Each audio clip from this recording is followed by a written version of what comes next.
இப்போ சவுக்கு சங்கருக்கு மற்றவங்களுக்கு உள்ள வித்தியாசங்கள் அதுதான். இப்போ நானும் பேசுகிறேன், சவுக்கு புனிதராக்கிட்டு அப்படிதான் அவர் ஒரு புனிதராக மாற்றிக்கிட்டு இருக்கீங்க. இல்லை, நீங்கள் புனிதராக பார்க்காதீங்க, நான் அப்படி தான் பார்க்குறேன். பொய்யா வழக்கு போடுறாங்க, பொய்யா வழக்கு போடுறாங்கன்னா காவல்துறைக்கு தான் வேலையா? சவுக்கு சங்கரை பார்க்குறது தான் வேலையா உங்களுக்கு? தடுப்பு காவல் என்பது ஒரு வழக்குகளை ஒரு தடவை போடலாம், 2 தடவை போட்ட ஒரே ஒரு அரசு எது என்றால் அது திமுக அரசு மட்டும்தான். அப்போ அரசுக்கு எதிராக பேசலாம் என்ற ஒரே காரணத்துக்காக கஞ்சா கேஸும் போடலாம், என்ன கேஸும் போடலாம். வேற ஏதாவது சாக்கு ஒரு சிறையிலே வச்சுக்கிறதுக்கான வேலை எதுவும் பார்ப்பாங்க, பார்க்கறதுக்கு கூட எப்படி நீங்கள் காவல்துறை குற்றச்சாட்டு சொல்ல முடியும்? காவல்துறை மேலே எப்படி நீங்கள் குற்றச்சாட்டு வைக்க முடியும்? காவல்துறை நினைச்ச எதனா செய்யும். காவல்துறை இப்போ நீங்களும் நானும் இருக்கோம், நம்ம வாகனத்தில் கூட கஞ்சா எடுத்த மாதிரி வழக்கு பதிவு செய்ய முடியும் அவங்களால. காவல்துறை நினைச்சேன்னா நிரபராதி குற்றவாளி ஆக்கலாம், குற்றவாளியை நிரபராதி ஆக்கலாம். நிரூபிச்சிருக்காங்கல்ல, சப்ளை பண்ணவங்களே கூட்டு வந்திருக்காங்கல்ல. கஞ்சா அடிக்கிறவனுக்கு நீங்கள் கைது பண்ணணும்னு சொன்னால் குறைஞ்ச 20 லட்சம் பேர் சென்னையில் மட்டுமே கைது பண்ண வேண்டியதாக இருக்கும். நீங்கள் கைது பண்ண முடியும்? 20 லட்சம் பேர் சவுக்கு சங்கர் மாதிரி சமூக பிரச்சனை எடுத்து பேசுகிறாங்க. இல்லை இல்லை, கூத்தாடி திரைப்பிரபலம் அப்படின்றதுக்காக தானே ஏதோ இந்த இந்தியாவிலேயே அம்பேத்கருக்காக வந்து ஒரு புத்தகத்தை வெளியிட்டது விஜய் தான், உலகத்தில் வேறு எவனுமே இல்லைன்ற மாதிரி மீடியாக்கள் பூஸ்ட் பண்ணிச்சா இல்லையா? கைது பண்ணும் அளவுக்கு முகாந்திரம் இல்லை என்பதால் இந்த வழக்கு நாங்கள் விட்டுறோம் சொல்லி காவல்துறை நீதிமன்றத்துக்கு பதிவு கொடுத்து எச்ராஜா நீதிமன்றம் உத்தரவு போட்டு கூட கைது பண்ணல அவரை. இதே ஒரு ரஹீம் பண்ணியிருந்தாங்கன்னா.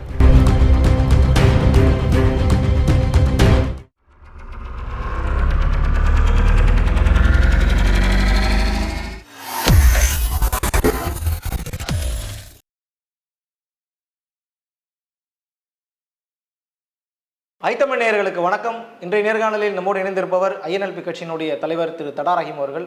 பல்வேறு விஷயங்களை குறித்து நான் பேசுகிறோம். வணக்கம். வாங்க. தொடர்ச்சியாக நம்ம வந்து சமூகம் சார்ந்த பல விஷயங்களை பேசினாலும் இன்றைக்கி நான் எடுத்துருக்க டாபிக் என்னென்னா, இன்றைக்கி செய்தித்தாளில் பார்த்துருப்பீங்க, கஞ்சா வழக்கில் பிடிவாரண்ட், அதே போல் கைதான சவுக்கு சங்கருக்கு நாளை வரை நீதிமன்ற காவல், மதுரை சிறையில் அடைப்பு அப்படின்னு செய்தி.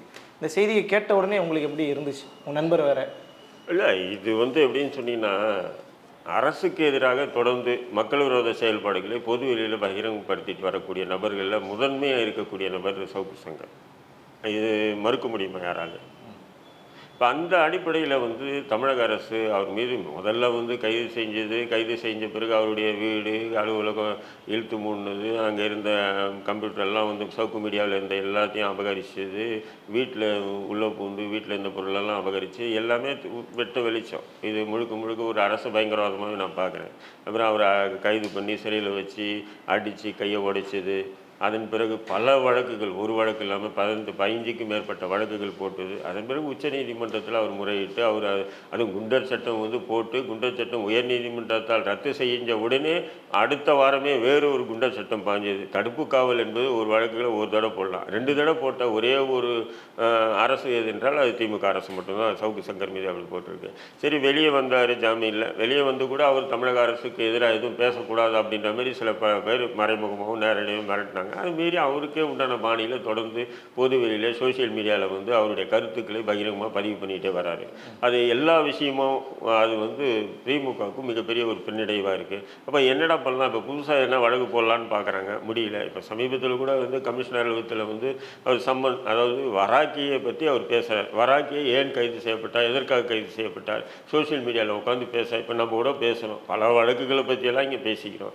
ஏன் ஒரு டிஏஜி தற்கொலை பண்ணதை பற்றி கூட நம்ம விவாதம் பண்ணியிருக்கோன்னு வைங்களேன். இது போல் பல விஷயங்கள் சோசியல் மீடியாவில் விவாதம் வந்து பண்ணும்போது அது ஒரு ஆரோக்கியமான முறையில் வந்து மக்கள் வந்து சில பேர் எதிர்ப்பாங்க, சில பேர் ஆதரிப்பாங்க. இதுதான் ஆனாலும் அரசு சார்ந்த காவல்துறை எடுக்கிற நடவடிக்கை என்பது வேறு விதமாக இருக்கும்.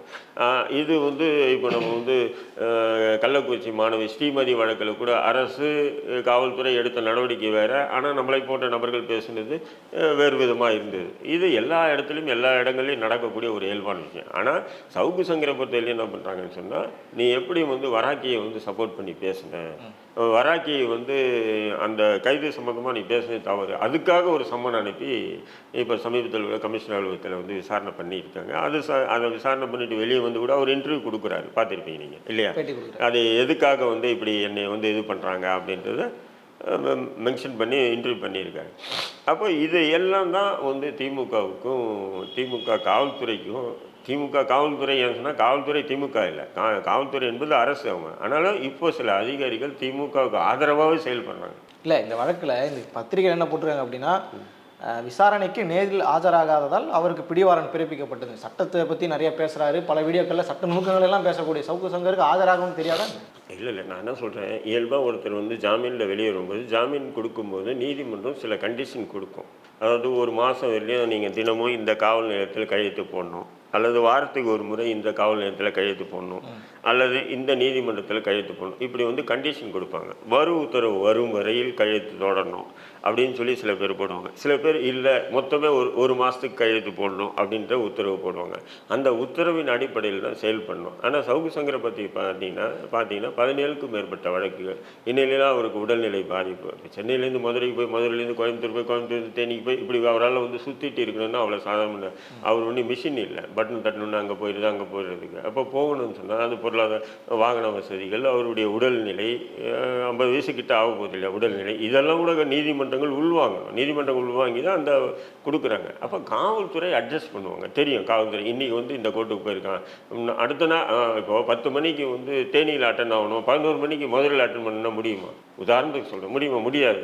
இது வந்து இயற்கைக்கு மாற்றமான இது வந்து காவல்துறை தான் அட்ஜஸ்ட் பண்ணும். இல்லை சார் 10 o'clock அவர் அங்கே கையெழுத்து போகிறாரு, அதனால் இங்கே வரத்துக்கு 2 மணி ஆகிடும் அப்படின்னு காவல்துறை வந்து பிபி மூலிமா நீதிமன்றத்தை சொல்லுவாங்க. அப்போ இது பிடிவாரண்ட் போடுறதுன்னா பிடிவாரண்ட் போடுற மாதிரி காவல்துறை ப்ரெஷர் பண்ணுது நீதிமன்றத்தை. வேணுன்ட்டே காவல்துறை ப்ரெஷர் பண்ணும்போது நீதிமன்றம் என்ன பண்ணு பிடிவாரண்ட் போடுறது. அதுதான் பார்க்கணும் நீங்கள். இப்போ எனக்கு அன்றைக்கி ஒரு வழக்கு சைதாப்பேட்டை கோர்ட்டுக்கு வழக்கறிஞர் போகிறாரு, மெமோவை ரிஜெக்ட் பண்ணிட்டு பிடிவாரண்ட் தான் போட்டாங்க.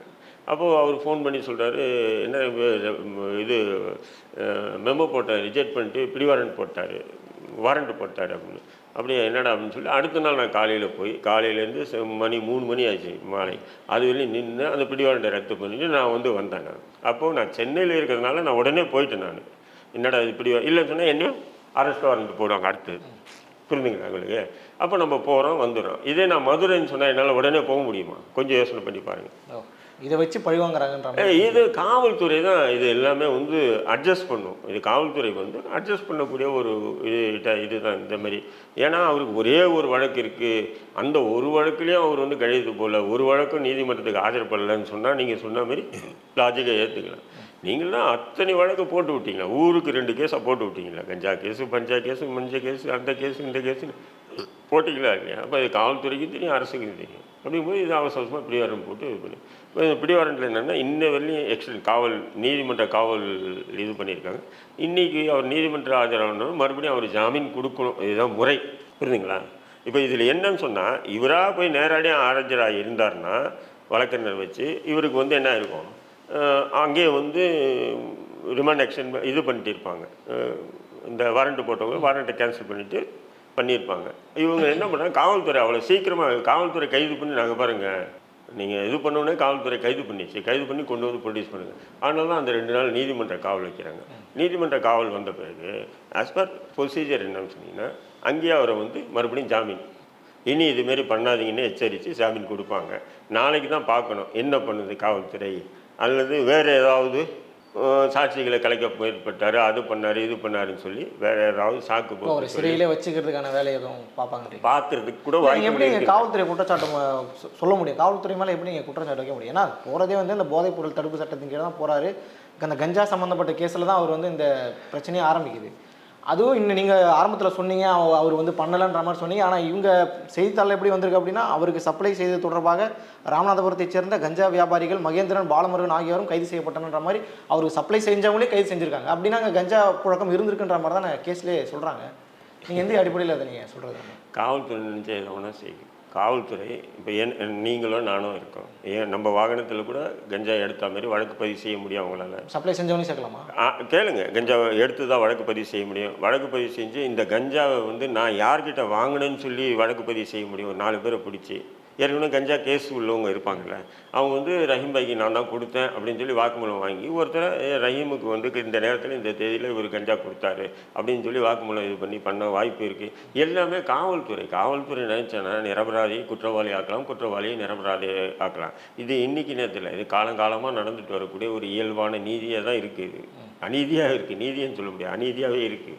இப்போ சவுக்கு சங்கரை கைது பண்ணாங்க, கஞ்சா வச்சிருந்தாருன்னு கைது பண்ணுன்னு சொல்லிட்டு அவர் கொடுத்தவர் யார் முதல் கூட கைது பண்ணியிருக்காங்க. ஏன் சொன்னால் அது ப்ரொசீஜரை நாங்கள் பொய் கேஸ் போடல, நாங்கள் உத்தம் புத்திரனுங்க. நிரூபிச்சிருக்காங்கல்ல, சப்ளை பண்ணவங்களே கூட்டு வந்திருக்காங்கல்ல. உண்மையிலே சப்ளை பண்ணுவோம்னா அல்லது என்ன கஞ்சா வழக்கில் உள்ளவனை தூக்கிட்டு வந்து போட்டாங்க கேட்கலாம். நீங்கள் கேள்வி 1000 கேள்வி உண்மையே பண்ணாலும் கேட்கலாம். கோர்ட்டில் கூட ஆஜர்படுத்திருக்காங்க, செய்தியில் தாளில் பத்திரிகையில் அவருடைய பேர்கள் வந்திருக்கு சம்மந்தப்பட்ட ஆட்கள். நீங்கள் சவுக்கு சங்கரை கைது பண்ணீங்க, கஞ்சா அடிக்கிறதுக்காக வாங்கி வச்சுருந்தாரு. இன்றைக்கி கஞ்சா அடிக்கிறவனுக்கு நீங்கள் கைது பண்ணணும்னு சொன்னால் குறைஞ்ச 20 லட்சம் பேர் சென்னையில் மட்டுமே கைது பண்ண வேண்டியதாக இருக்கும். நீங்கள் கைது பண்ண முடியும். 20 லட்சம் பேர் சவுக்கு சங்கர் மாதிரி சமூக பிரச்சனை எடுத்து பேசுகிறாங்க. இல்லை இப்போ கேட்டிங்க பற்றியில் தான் கரெக்டு. அந்த 20 லட்சம் பேரும் சமூக விஷயங்களை பற்றி பண்ணி ஒரு பக்கம் பண்ணிட்டு இன்னொரு பக்கம் கஞ்சா வச்சிருந்தாருன்னா கைது பண்ணாலும் செய்வாங்க. அப்போ அரசுக்கு எதிராக பேசுகிற ஒரே காரணத்துக்காக கஞ்சா கேஸும் போடலாம், என்ன கேஸும் போடலாம். இது ஒன்றும் கஞ்சா அரசுக்கு எதிராக நிறைய பத்திரிகையாளர் பேசுறாங்க, சமூக ஆர்வலர்கள் பேசுறாங்க, அரசியல் விமர்சகர்கள் பேசுறாங்க, உங்களை மாதிரி நிறைய பேர் பேசுறாங்க. உங்க மேல கேஸ் போட்டுட்டே இருக்கிறாங்க. சரி, அதே என்ன காரணம்? நீங்க பேசுறீங்க, நான் பேசுறேன், நம்மள மாதிரி லட்சக்கணக்கான பேர் பேசுவாங்க. சரி, ஆனா பெரிய அளவுக்கு பேசு பொருளா எது ஆகுது? இன்றைக்கி ஒரு சப்ஜெக்ட் ஒன்றும் இல்லை. அம்பேத்கர் புத்தக வெளியீடு விஜய் நடத்துகிறான். ஒரு திரைப்பிரபலம், கூத்தாடி திரைப்பிரபலம் அப்படின்றதுக்காக தானே ஏதோ இந்த இந்தியாவிலேயே அம்பேத்கருக்காக வந்து ஒரு புத்தகத்தை வெளியிட்டது விஜய் தான், உலகத்தில் வேறு எவனுமே இல்லைன்ற மாதிரி மீடியாக்கள் பூஸ்ட் பண்ணிச்சா இல்லையா? சொல்லுங்கள். அப்படிலாம் யார் பார்த்தது? ஏன் அப்படி? இல்லை, நீங்கள் பார்க்குறது இல்லையா வீடியோ? சோஷியல் மீடியாவிலையும் சரி இதுலேயும் சரி இன்றைக்கி என்ன ஆச்சு? அம்பேத்கர், அதாவது அம்பேத்கரை பற்றி தமிழ்நாடே மறந்து இருந்தது, அதை வந்து பெரிய அளவுக்கு பூஸ்ட் பண்ணது விஜய் தான் அப்படின்ற மாதிரி ஒரு பேசு பொருள் ஆச்சா இல்லையா? சொல்லுங்கள். அதனால் இன்றைக்கி வந்து பேசுகிறவனுடைய பேசும் அந்த வார்த்தை பார்க்குறது இல்லை, பேசுகிறது யாருன்றது தான் பார்க்குறது. நடிகராக இருந்துட்டு திரைப்பிரபலமாக இருந்துட்டு அவன் சாதாரணமான வார்த்தை கூட பிரபலமாக பேசப்படுது. ஆனால் உண்மையான கருத்துக்களையும் அரசியல் நெறிகளையும் நல்ல சப்ஜெக்ட் எடுத்து எவன் பேச அவன் வந்து பெரிய அளவுக்கு பிரபலம் இல்லைன்னு சொன்னால் பெரிய அளவுக்கு பேச பொருளாக ஆகிறது இல்லை. அதுதான் இயல்பு. அப்போ அந்த அடிப்படையில் நீங்கள் சவுக்கு சங்கர் பேசுறது மக்கள் விரோத செயல்பாடுகள், அரசு அதிகாரிகள், காவல்துறை அதிகாரிகளுடைய அட்ராசிட்டிகள் பொதுவெளியில் பேசும்போது மக்கள் மத்தியில் ஈஸியாக ரீச் ஆகும்போது காண்டம் ஒரு கடுப்பு அவங்களுக்கு. உதாரணத்துக்கு ஒன்றும் இல்லை, இந்த டிஐஜியுடைய வாகனம் இந்த பள்ளிக்கு முன்னாடி நிற்கிது.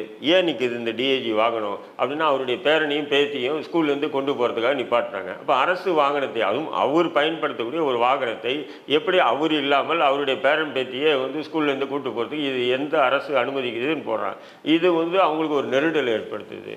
அப்போ அவங்க அடுத்த நாள் அந்த வண்டி அனுப்ப முடியாது. ஏன்னு சொன்னால் இப்போ நான் ஒரு ஆஃபீஸராக இருக்கேன்னு சொன்னால் நான் போகும்போது அந்த வண்டியை போகலாம். ஒரு கால் நான் போகும்போது என் மனைவியோ அல்லது என்னுடைய பேரன் பேத்தியோ கூப்பிட்டு போகிறது நியாயம். ஆனால் நான் இல்லாமல் என்னுடைய மனைவியோ அல்லது என்னுடைய பேரன் பேத்தியோ அந்த வண்டியில் வந்து பயணிக்கிறது சட்ட விரோதம். அப்போ இது தெரிஞ்சனால தான் இதை அடிக்கிறாப்புல. இந்த நம்பர் வண்டி இது வந்து ஒரு நீதிபதியுடைய வண்டி. இந்த வண்டி வந்து இந்த மார்க்கெட்டுக்கு முன்னாடி நிற்கிது. இவருடைய மனைவி வந்து காய்கறி வாங்குறதுக்காக வண்டியை எடுத்துகிட்டு வந்திருக்காங்க. அப்போ இந்த வண்டியை வந்து இங்கே நிற்கிறதுனால அப்போ போலீஸ் அங்கே வந்து இந்த நீதிபதியுடைய குடும்பத்தாருன்னும் போது போலீஸ் பக்கத்தில் போகுது. அப்போது அந்த மார்க்கெட்டில் விற்பனை பண்ணக்கூடிய நபர் ஐயோ நீதிபதி மனைவியான்ற ஒரு அச்சம் வரும். அப்போ என்ன பண்ணுவான், அவன் விலை குறைச்சி கொடுப்பான் அல்லது நல்ல பொருள் இப்படி தானே பார்ப்பாங்க. அப்போ இதெல்லாம் வந்து எந்த வகையில் ஏற்றுக்கொள்ள முடியும் அப்படின்றது பொது வெளியில் நீங்கள் நான் வெளியிலையே சவுக்கு சங்கர் தானே வெளியிடறான். நீங்கள் சொல்லக்கூடிய ஆயிரக்கணக்கான பேர் அரசுக்கு எதிராக பேசுகிறான், அவன் வெளியிலையே சவுக்கு சங்கர் தானே வெளியிடறான். இதெல்லாம் நீங்கள் ஏன் உள்வாங்க மாட்டேன்றீங்க? அப்போ சவுக்கு சங்கருக்கு மற்றவங்களுக்கு உள்ள வித்தியாசங்கள் அதுதான். இப்போ நானும் பேசுகிறேன், சவுக்கு சங்கர் அவர் ஒரு புனிதராக மாற்றிக்கிட்டு இல்லை, நீங்கள் புனிதராக பார்க்காதீங்க, நான் அப்படி தான் பார்க்குறேன். நான் எப்படி பார்க்குறேன்னு சொன்னால் நான் ஒன்று பேசுகிறேன், எல்லாமே 100% சரிதான்.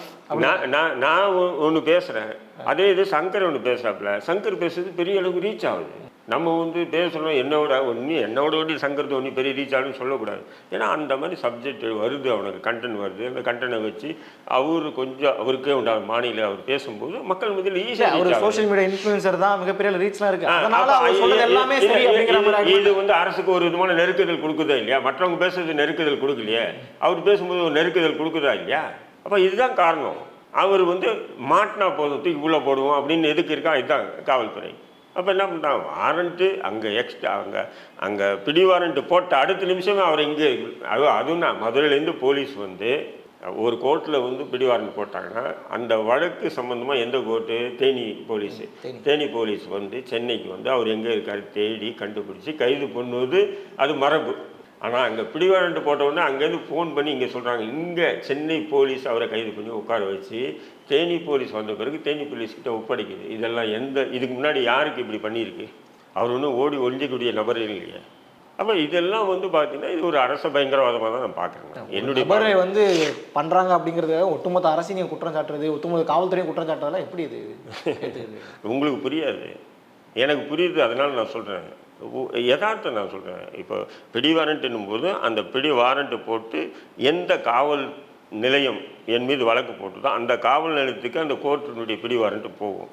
அந்த காவல் நிலையத்துக்கு போனோன்னா காவல் நிலையத்தினுடைய ஆய்வாளர் அதை பரிசீலனை பண்ணி உடனே வந்து என்ன பண்ணுவாங்க, அதை வந்து இந்த பிடி வாரண்ட்டை வந்து கொஞ்சம் லேசாக விட்டுடுவோம், இந்த பிடி வாரண்ட்டை கொஞ்சம் லேசாக விட்டுருவோம், அல்லது இந்த பிடி வாரண்ட் வந்தவுடனே பாருங்கள் உங்களுக்கு பிடி வாரண்ட் பண்ணின்னு சொல்லி இப்போ தொலைபேசியில் ஃபோன் பண்ணி நீ உடனே போய் ரீகால் பண்ண வழியை பாரு அப்படின்னு சொல்ல வாய்ப்பு இருக்குது. ஆனால் அங்கே பிடி வாரண்ட் பிறப்பித்த அடுத்த செகண்டு, அடுத்த நொடியை இங்கேருந்து சென்னை போலீஸ் போய் அவரை பிடிச்சி உட்கார வச்சு கைது பண்ணிவிட்டு தேனி போலீஸ் வந்த பிறகு ஒப்படைக்குதுன்னு சொன்னால் இது ஒரு விதமான அச்சுறுத்தலான ஒரு இது தானே. இந்த சவுக்கு சங்கரோடைய விஷயத்தில் காட்டுற இந்த வேகம் பல வழக்குகளையும் எத்தனை நிறைய வழக்குகள் இருக்கு. பெரும்பாலும் வந்து என்ன பண்ணால் இதுமாதிரி பிடி வாரண்ட் வந்து வருஷக்கணக்கில் பிடி வாரண்ட்டுக்கு குற்றவாளியை கண்டுபிடிக்காமல் இருக்காங்க தெரியுமா. நீதிமன்றத்துக்கு ஆஜராகாமல் பிடி வாரண்ட்டாக இருந்து எத்தனை பேர் வருஷம் கணக்கில் கிடக்குது. இது ஒரே நாள் காலையில் பிடி வாரண்ட் அங்கே கோர்ட்டு இது பண்ணுது, அடுத்த நிமிஷமாக ஃபோன் மூலிமா தமிழக இங்கே சென்னை காவல்துறைக்கு வருது, சென்னை காவல்துறை பிடிச்சி உட்கார வச்சுது. தேனி போலீஸ் அடுத்த நாள் காலையில் வந்து தான் இவங்க சென்னை போலீஸ்கிட்டேருந்து ஹேண்ட் ஓவர் வாங்கி இவங்க எடுத்து போய் கோர்ட்டில் ப்ரொடியூஸ் பண்ணுறாங்க. இல்லை அவர் தொடர்ச்சியாக காவல்துறை சார்ந்த முக்கிய இப்போ வருண் ஐபிஎஸ் மாதிரி நபர்கள்லாம் ஓப்பனாகவே வந்து அவர் யூடியூபரா, அவர் சோஷியல் மீடியா இன்ஃப்ளூயன்சராக ஏன் வந்து ஃபோட்டோ போட்டுட்டு இருக்காரு, இந்த மாதிரி ஃபோட்டோ ஷூட் நடத்துறான்றதெல்லாம் இது ஏன் இந்த மாதிரி ரொம்ப தரம் தாழ்ந்து ஏன் அப்படி சொல்லணும்? அவங்க விருப்பம் அவங்க பண்ணுறாங்கன்ற மாதிரி போயிடலாம்ல, ஏன் இதை வேற ஒரு பிரச்சனை ஆக்கணுமா என்ன? சரி, அதுக்காக வந்து நாங்கள் வந்து இந்த வழக்கில் வந்து நாங்கள் இப்படியெல்லாம் போட்டு காரணம் இல்லாமல் அவங்க பண்ணல. அதாங்க கோர்ட்டு வந்து ஆஜர் பார்க்க சொல்லியிருக்காங்க, ஒரு வரல, அதனால பிடிவாரண்ட் போட்டுருக்காங்க. வழக்கமாக நடக்கிற யூஸ்வலாக இப்போ நான் இருக்கேங்க ஒரு காவல்துறைக்கு எதிராக காவல்துறை அதிகாரிக்கு எதிராக பேசினா கூட அந்த விஷயமா வந்து அவர் காவல்துறை அதிகாரி அவ்வளோ முக்கியத்துவம் கொடுத்து அதை கேட்கக்கூடாது. ஏன்னா ஒரு காவல்துறை அதிகாரி இருக்குது, அரசு ஊழியராக இருக்கார். அப்படின்போது ஏதோ ஒரு வகையில் என்னால் பாதிக்கப்பட்டான், அந்த வெறுப்பில் பேசுகிறான் அப்படின்ற ஒரு மனப்பான்மை தான் பார்க்கணும். அப்படி வந்து ஒவ்வொரு காவல்துறையும் தனிப்பட்ட வெஜ்ஜஸ் வச்சுருந்தாங்கன்னு சொன்னால் அதனால் அவங்களால வந்து அடுத்த கட்டத்தை நோக்கி போக முடியாது. இப்போது சவுக்கு சங்கருக்கும் நீங்கள் சொல்லக்கூடிய வருண் ஐபிஎஸ்ஸுக்கும் என்ன வரப்பு பிரச்சனை நான் கேட்குறேன், இல்லை கொடுக்கல் வாங்கல் பிரச்சனை நான் கேட்குறேன். இல்லை, அவர் ஒரு குற்றச்சாட்டை வைக்கிறார். அது இல்லைன்னு சொன்னால் அவர் மீது இந்த மாதிரி, அதாவது எனக்கு இப்படி ஒரு குற்றச்சாட்டு நீங்கள் இந்த இடத்துல சொல்லியிருக்கீங்கன்னு நீதிமன்றத்தில் வழக்கு தொடுக்கலாம், மாநகராட்சியில் வழக்கு போடலாம். அதை விட்டுட்டு நீங்கள் வந்து இப்படி கஞ்சா கேஸு அல்லது வேறு பொய் கேஸை போட்டு செட்டப் பண்ணி அவரை வந்து வேறு வழியில் வந்து ஒடுக்கணும்னு நினைக்கிறது அது ஒரு விதமான வன்முறை தானே. இல்லை, நீங்கள் இப்போ காவல்துறைக்கு அறிவுரை சொல்லக்கூடிய இதே தடாரையும் அவர்கள் வந்து சீமான் அவர்கள் வந்து பேசினார், வருணை பேச வந்து கடுமையாக சட்டையை கழட்டி வச்சிருவான்னு பேசினதாக இருக்கட்டும், சீமான் கட்சியை சார்ந்தவர்கள் நாம் தமிழ் கட்சியை சார்ந்த தம்பிகள் பேசினதாக இருக்கட்டும், சவுக்கு சங்கர் பேசினதாக இருக்கட்டும், அவங்களுக்குலாம் இந்த அறிவுரை சொன்னீங்களா? நீங்கள் பேசாதீங்க, ஏன் நாகரிகமாக பேசுன்னு சொன்னீங்களா? நீங்கள் நான் நிறைய தடவை பேசியிருக்கேன். நான் அதாவது அவங்களுடைய தன்மையை பொறுத்து இல்லைங்க, பாதிக்கப்பட்டு இப்போ நான் பாதிக்கப்பட்டிருந்தேன்னா நான் எப்படி பேசணும்னு எனக்கு தான் தெரியும். இப்போ வந்து வருண் ஐபிஎஸ் வந்து அவரும் ஒரு ஐபிஎஸ் சின்ன வயசாக இருக்கார், அவர் டிஜிபிலையும் ஆகலாம் நான் எதிர்பார்க்குறேன். அவரை பற்றி விசாரிக்கும் போது இப்படியும் சொல்கிறாங்க, நேர்மையான அதிகாரி, காசெல்லாம் யார்கிட்டையும் வாங்க மாட்டாருன்னு. இப்படியெல்லாம் இருக்கும்போது அவர் வந்து ஒரு தரப்பில் செயல்படக்கூடாதுன்றது தான் என்னுடைய. அவர் எவ்வளோ மனவேதனைப்பட்டிருந்தா அவருடைய அந்த கூட்டமைப்பில் அவர் பேசிட்டு இருக்கும்போது ஒரு கட்சியை பற்றி பேசக்கூடிய காவல்துறையினா அவர் மனசு இல்லையா? கேளுங்க, இல்லை காவல்துறை மனசு இல்லை, அவரை பற்றி அவருடைய குடும்பத்தை பற்றி ஏதாவது தவறாக பேசிங்கன்னா நீங்கள் வீட்டில் சட்டம் இருக்குது, நீங்கள் என்ன பண்ணலாம், அவங்கள கைது பண்ணி ஜெயிலில் போடுங்க, அதுதான் சட்டப்படி நடக்கணுன்றது. அதை விட்டுட்டு நீங்கள் வந்து ஒரு ஸ்டேட், அதாவது அகில இந்திய ஒரு கான்ஃபரன்ஸு, அந்த கான்ஃபரன்ஸில் நடக்கும்போது அந்த கான்ஃபரன்ஸில் பெரும்பாலும் என்ன பேசுவாங்கன்னு சொன்னீங்கன்னா ஒரு சில வழக்குகளில் வந்து குற்றவாளியை கண்டுபிடிக்க முடியாது, குற்றவாளியை எந்த ஒரு ஆதாரத்தையும் விட்டு போயிருக்க மாட்டான், ஒரு சிறு இது கூட விட்டு போயிருக்க மாட்டான். அப்படியேப்பட்ட குற்றங்களில் வந்து எப்படியெல்லாம் கஷ்டப்பட்டு நாங்கள் குற்றவாளியை கண்டுபிடிச்சன்ற விஷயங்களை அங்கே பரிமாறிக்கொள்ளக்கூடிய ஒரு கான்ஃபரன்ஸ் தான் அது. அங்கே போயிட்டு ஒரு மாநிலத்தில் தேர்தல் ஆணையத்தால் அங்கீகாரம் பெற்ற ஒரு கட்சியை பற்றி பிரிவினைவாத கட்சி, அது கண்காணிக்கப்பட வேண்டிய கட்சின்னு பேச வேண்டிய அவசியம் என்ன? அப்போ நீங்கள் அந்த யாருக்கு அளவுக்கு காயப்படுத்திருக்கிறாங்க. அது காயப்படுத்துறதுக்கு தகுந்த யார் காயப்படுத்துனாங்க? உங்ககிட்ட சட்டம் இருக்குது. நீங்கள் வந்து கைது பண்ணி அவனை சிறை தள்ளலாம். உங்களை யார் காயப்படுத்துனாங்களோ சைபர் கிரைம் ஆக்ட் உங்கள் கையில் தான் இருக்குது. நீங்கள் அவரை கைது பண்ணலாம். அவரை யார் யார் 100 பேர் இல்லை 500 பேர்னாலும் நீங்கள் கைது பண்ணி உள்ளே போடலாம். அப்படி நீங்கள் கைது பண்ணி உள்ளே போட்டிங்கன்னா அது தவறுன்னு சொல்லி நம்ம பேசினா தான் தவறு. பட் ஒரு தேசிய தேர்தல் ஆணையத்தால் அங்கீகரிக்கப்பட்ட ஒரு கட்சியை வந்து பிரிவினவாத கட்சின்ட்டோ அல்லது அது கண்காணிக்கப்பட வேண்டிய கட்சின்னு பேசுனீங்கன்னு சொன்னால் நிச்சயம் அது நீங்கள் எந்த மாநிலத்தில் அதிகாரியாக இருக்கீங்களோ அந்த மாநிலத்தினுடைய அரசை பற்றியே நீங்கள் வந்து இழிவாக பேசுகிற மாதிரி தான் அர்த்தம். பெரும்பாலும் இந்த மாதிரி இடங்களில் பராக்கிரமங்களை ஒரு அதிகாரி எப்படி குற்றவாளிகளை கண்டுபிடிச்சோம், துப்பு துளக்க முடியாத வழக்குகளெல்லாம் எப்படி நாங்கள் துப்பு துளக்கிறோம் அப்படின்றது மாறி மாறி பேசிக்கிட்டாங்கன்னு சொன்னால் இதுதான் நடக்கும். இயல்பாக அங்கே நடக்கக்கூடிய விஷயங்கள் இப்படி தான் நடக்கும். ஆனால் நீங்கள் அங்கே போய்ட்டு ஒரு தேர்தல் ஆணையத்தால் அங்கீகரிக்கப்பட்ட கட்சியை நீங்கள் இப்படி பேசுறது வந்து தவறு இல்லையா? அது தவறுன்னு நான் கூட சொல்கிறேன். வருண் ஐபிஎஸ் பார்த்தா கூட என்ன பண்ணுவோம், அவர் கோபம் வரலாம், எப்படி தவறுன்னு சொல்லலாம் நான் பேசுனதுன்னு. ஆனால் நான் இயல்பான என்னுடைய நிலை நான் எடுத்து வச்சுட்டு தான் இருப்பேன். அதனால் சவுக்கு சங்கர் செய்து தப்பு இல்லை அப்படிங்கிற மாதிரி வரீங்களா என்ன? இல்லை, சவுக்கு சங்கர் பேசுகிறது சில விஷயங்கள் பேசுகிறாரு, தவறாக பேசியிருக்காருன்னு சொன்னால் அதுக்கு வழக்கு தனியாக இருக்குது. அவர் மீது மானநஷ்ட வழக்கு போடுங்க. நீங்கள் நான் வேணான்னு சொல்லலை. இந்த வீடியோவில் இந்த மாதிரி விஷயங்கள்லாம் பேசியிருக்காரு, இது என்னுடைய பெயரெல்லாம் பயன்படுத்தியிருக்காரு, இது வந்து எனக்கு இதுக்கு சம்மந்தம் இல்லாத விஷயம், ஆதாரமற்ற குற்றச்சாட்டை பொதுவெளியில் பேசுகிறதுனால என்னுடைய பேருக்கு களங்கம் ஏற்படுத்தியிருக்காரு. இதனால் எனக்கு வந்து 1 கோடி ரூபாய் 2 கோடி ரூபாய் அதுக்கு வழக்கு இருக்கா இல்லையா, செக்ஷன் இருக்கா இல்லையா? பட் அதுக்காகன்ட்டு அவர் மீது வந்து கஞ்சா கேஸை போடணும் அல்லது மற்ற கேஸை போடணும் இந்த கேஸை போடணும்னு அலையாதீங்கன்றேன். நான் இதுதான் பழிவாங்கும் நடவடிக்கைன்றேன். நீங்கள் இப்போ என்னை பற்றி நீங்கள் பேசுகிறீங்கன்னும் போது நீங்கள் பேசுனது தவறு அப்படின்னு நான் வந்து பொதுநல வழக்கு போடலாம் உங்கள் மீது. உங்கள் போய் கேட்டு எனக்கு இவ்வளோ கோடி ரூபாய் தேவை, மனநல உளைச்சல் ஏற்பட்டிருக்கு, அதனால் எனக்கு எத்தனை கோடி ரூபாய் தேவைன்னு சொல்லி கேட்கலாம். புரிஞ்சுங்களா?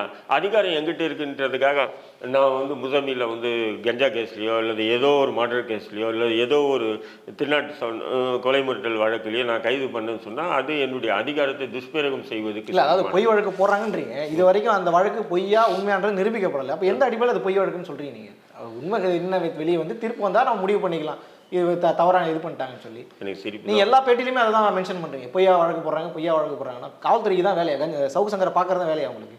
இல்லை, நான் என்ன சொல்கிறேன், ஒரு குற்றம் பல தண்டனை கொடுக்க முடியாது. இல்லை, ஒரு குற்றம் பல தண்டனை கொடுக்க முடியுமா உங்கள்கிட்ட கேட்குறேன். இப்போ இங்கே ஒரு கொலை நடந்தது, இங்கே இருக்கக்கூடிய அருகில் உள்ள காவல் நிலையம் வந்து எஃப்ஐஆர் போட்டு இந்த குற்றத்துக்கு யார் காரணம் கைது பண்ணலாம். இங்கே நடந்த விஷயத்துக்காக தஞ்சாவூரில் ஒரு வழக்கு, திருச்சியில் ஒரு வழக்கு, கோயம்புத்தூரில் ஒரு வழக்கு, தமிழ்நாடு முழுக்க வழக்கு கொடுப்பது சரியா? நாங்கள் அப்போது அவர் காவல் அதிகாரியும் பெண் போலீஸை பற்றி தவறாக பேசினாருன்னா எஃப்ஐஆர் வந்து எங்கே பேசினார்? சென்னையில் பேசினார். சென்னையில் இருக்கக்கூடிய சைபர் கிரைம் வந்து அவர் மீது வழக்கு பதிவு செஞ்சு அவரை கைது பண்ணி இதுதான் சரி.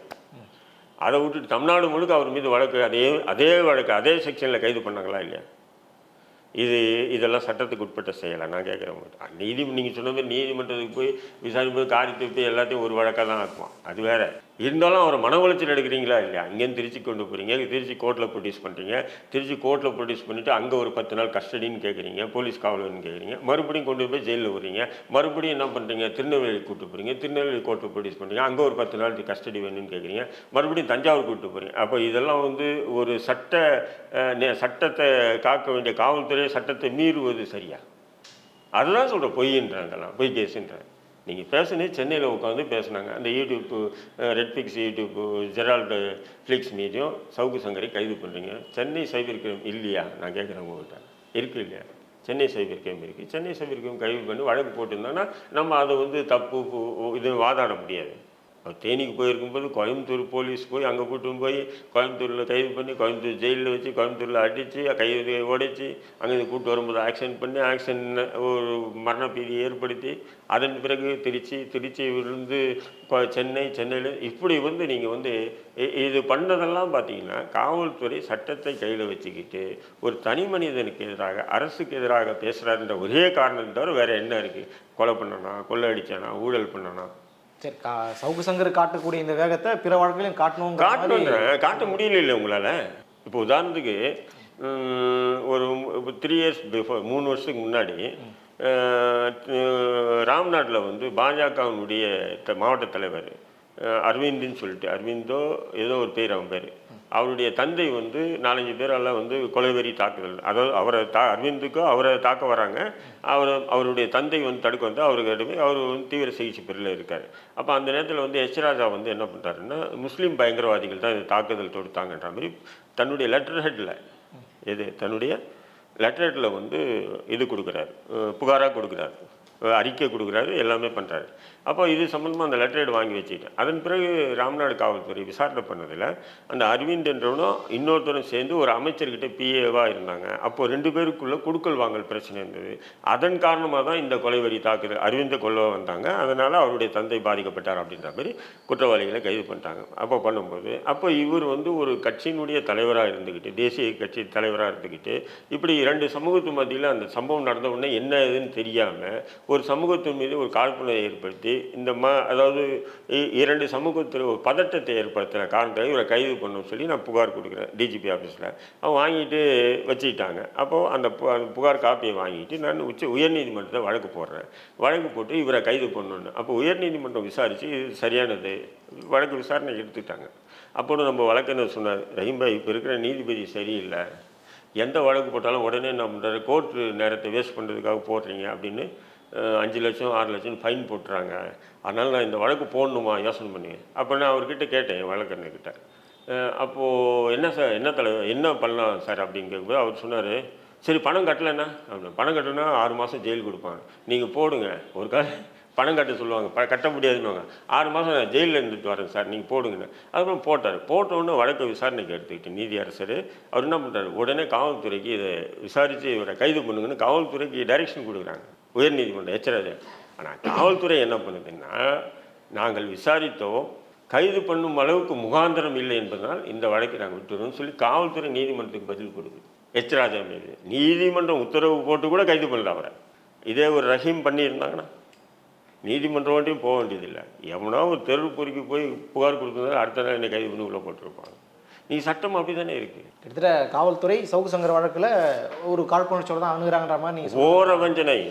அரசு என்ன சொல்லுதோ அது செயல்படுது. சவுக்கு சங்கரை ஒட்டுமொத்தம் ஒடுக்க பார்க்குது. இது வன்மையாக கண்டிக்கக்கூடிய ஒரு செயல். சரி, பல்வேறு விஷயங்கள் நம்ம பேசியிருக்கிறோம், மக்கள்கிட்ட கொண்டு போய் சேர்க்கலாம், மக்களே இந்த விஷயத்தில் தெளிவடையட்டும். நன்றி.